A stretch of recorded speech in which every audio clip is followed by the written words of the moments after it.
Good morning बच्चों। आज हम सब बीएड फोर्थ सेमेस्टर के फोर्थ यूनिट गाइडेंस काउंसलिंग के बारे में अध्ययन करेंगे। हम गाइडेंस काउंसलिंग बताने से पहले आपको हम बताएं कि आज से पहले मैंने जो 2-3 वीडियो आपको दिए हैं उसमें जो है हमने आपको केस स्टडी और इंटरव्यू के बारे में बताया। आज हम जो है ऑब्जर्वेशन के बारे में अध्ययन करेंगे। जैसा कि हम आपके फोर्थ यूनिट आप सिलेबस उठा के देखेंगे तो फोर्थ यूनिट में आपको ऑब्जर्वेशन मिलेगा। चलिए हम आगे आज जानते हैं कि ऑब्जर्वेशन होता क्या है।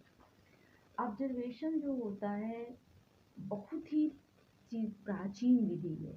जैसे कि पहले गुरुकुल में जो बच्चों को गुरु लोग शिक्षा देते थे और शिक्षा देने के बाद उनको हम ऑब्जर्व करके उनका टेस्ट ले करके गुरु उनको और आगे बढ़ा देते थे।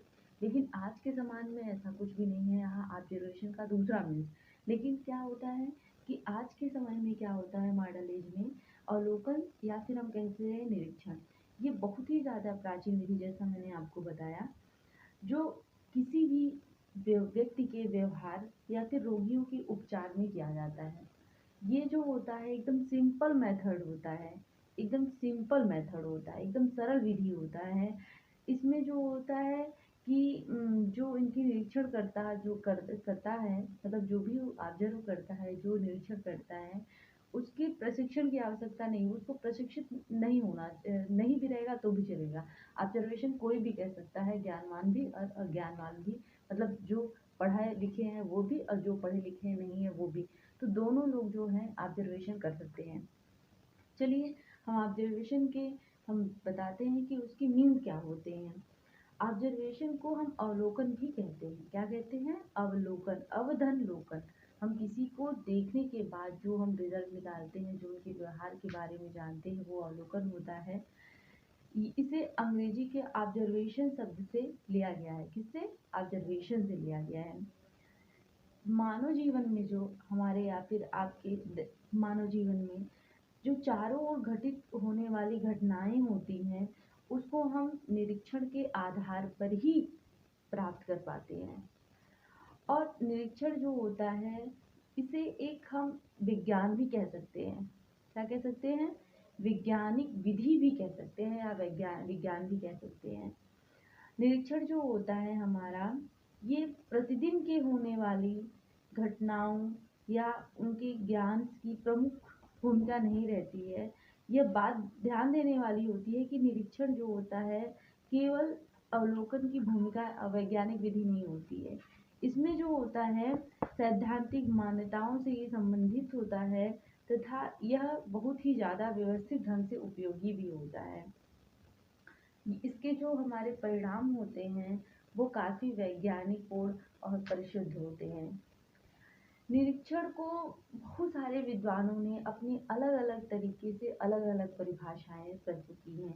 कोई कहता है कि निरीक्षण जो होता है वह स्वाभाविक है, कोई कहता है कि निरीक्षण जो होता है वो गहन अध्ययन होता है, कोई कहता है निरीक्षण जो होता है वो वैध होता है, कोई निरीक्षण कहता है कि बहुत ही ज़्यादा व्यापक होता है, कोई कहता है कि निरीक्षण जो होता है वो क्रमबद्ध तथा सुव्यवस्थित होता है। तो अलग अलग वैज्ञानिकों ने, अलग अलग मनोवैज्ञानिकों ने अलग अलग तरीक़ों से ये परिभाषाएं दी हैं।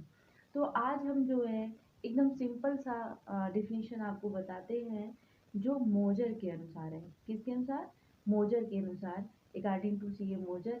तो observation implied the use of the eyes rather than that of the years and the wise.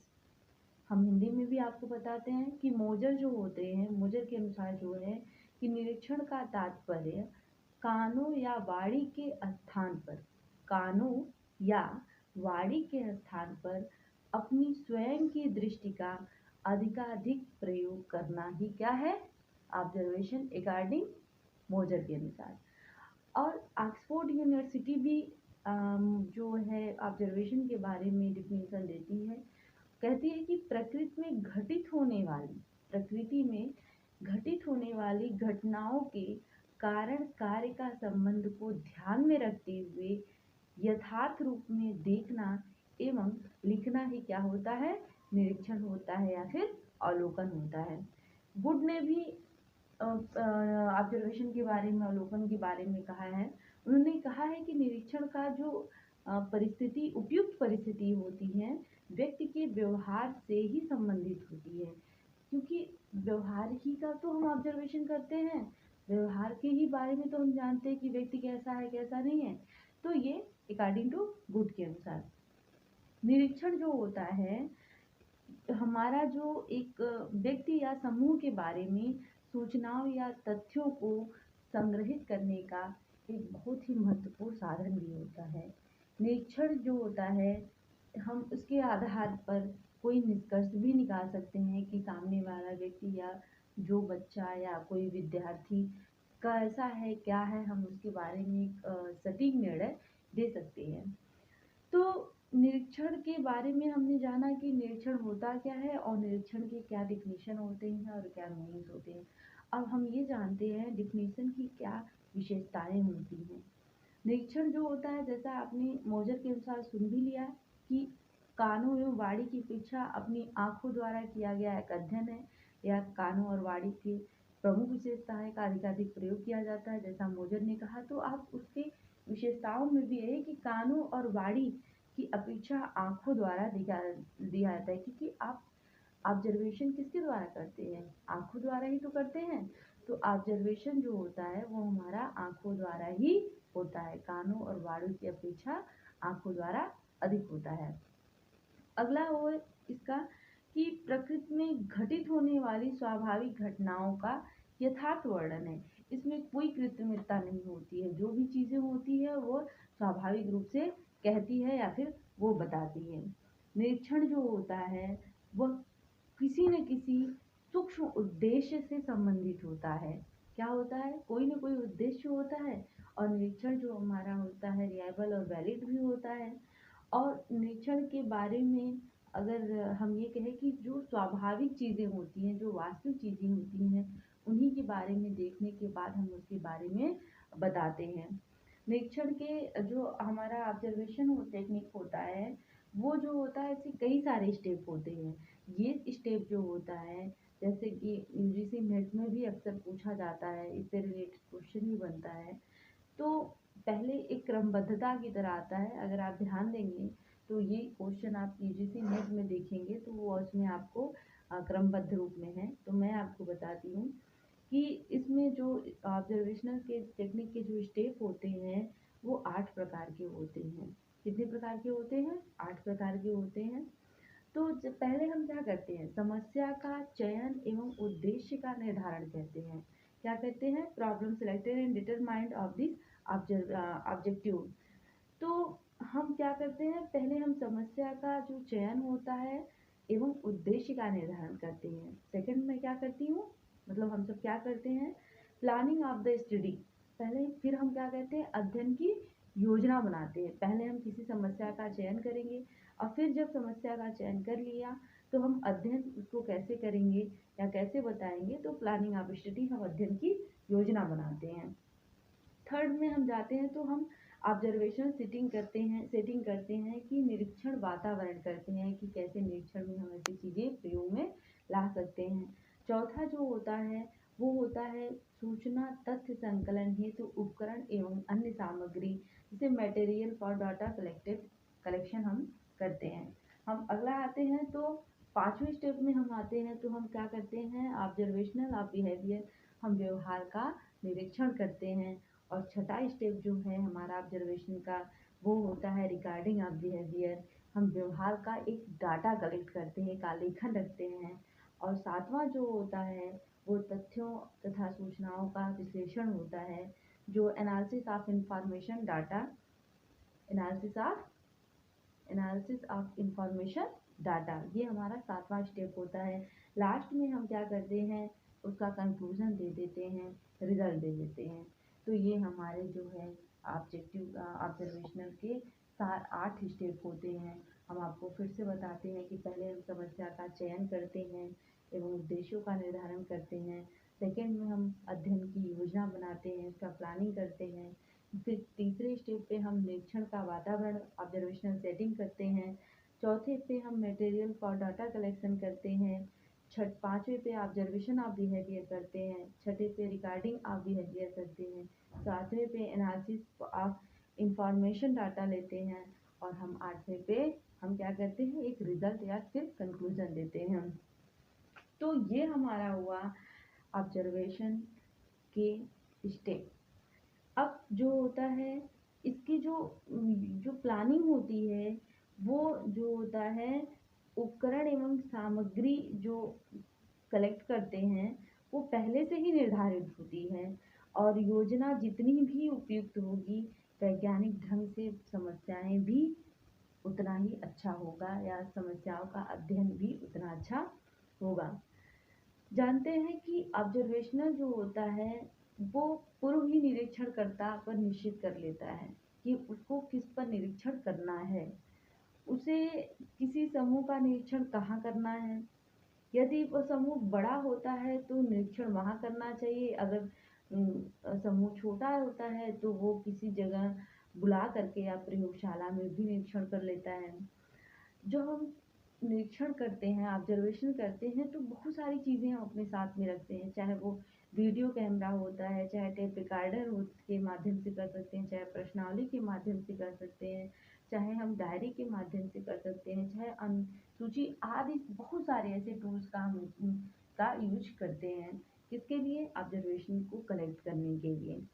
और जानते हैं हम जो भी चीज़ें ऑब्जर्वेशन में करते हैं वो सीधे हमारे आँखों की घटनाओं या व्यवहार द्वारा ही वह निरीक्षण होता है।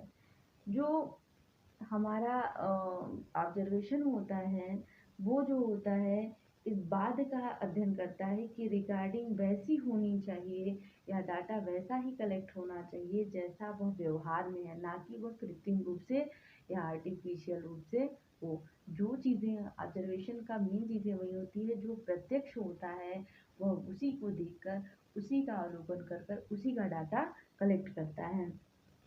अब जो अगर हमारे ऑब्जर्वेशन के इतने सारे उनकी विशेषताएं हैं तो हम उनके बहुत सारे एडवांटेज भी होंगे, बहुत सारे डिमेरिट्स भी होंगे, बहुत सारे मेरिट्स भी होंगे।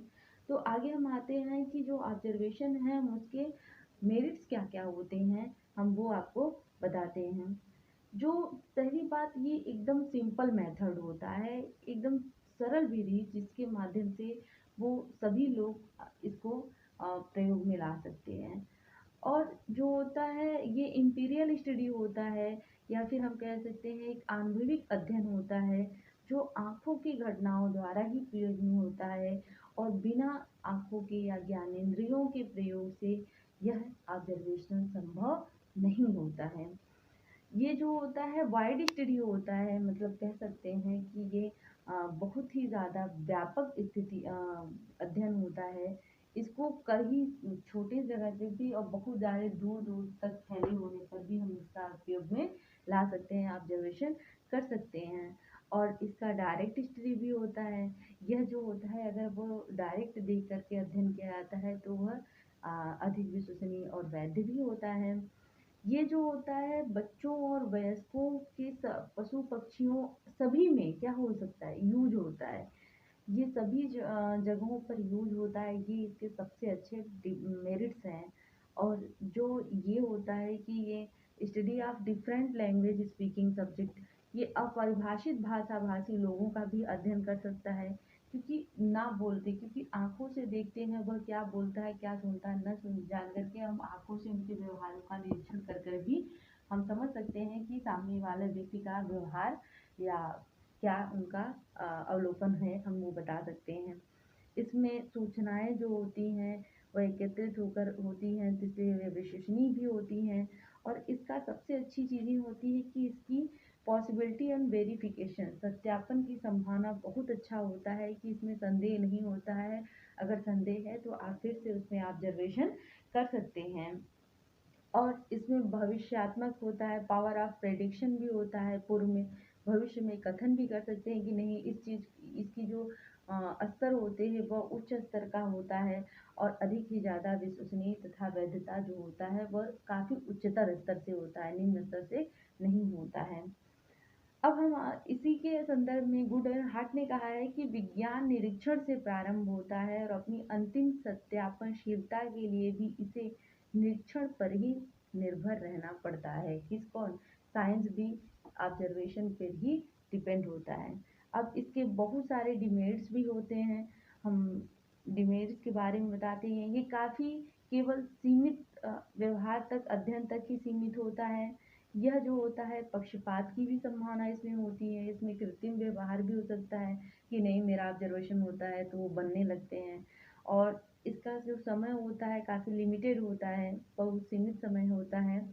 और घटनाओं में आकस्मिकता मतलब कोई व्यक्ति किसी तरीके से परिस्थिति में है, उसका वो जो उसकी वास्तविक चीज़ें होती हैं वो ना हो करके केवल अगर वो किसी स्ट्रेस में है और उसका ऑब्जर्व किया जाता है तो उसी तरीके से उसको मान लिया जाता है कि नहीं ये व्यक्ति ऐसा है, जबकि वो ऐसा नहीं होता है। ये अनावश्यक तथ्यों की सूचनाओं का भी संग्रहण करता है। ये इसमें जो विश्वसनीयता वैधता का भी इसके डिमेरिट्स भी है कि अभाव होता है। यह सीमित भविष्य के कथन के लिए होते हैं। तो अब आज के लिए हमारा इतना ही। हमने आज आपको ऑब्जर्वेशन के मीनिंग्स बताएं, उसके डिफिनीशन बताएं, उसकी विशेषताएं बताएं, उसके मेरिट डिमेरिट्स बताएं। हमको उम्मीद है कि आपको मेरा ये वीडियो में जो मैंने आपको बताया है वो आपको समझ में आया होगा। धन्यवाद।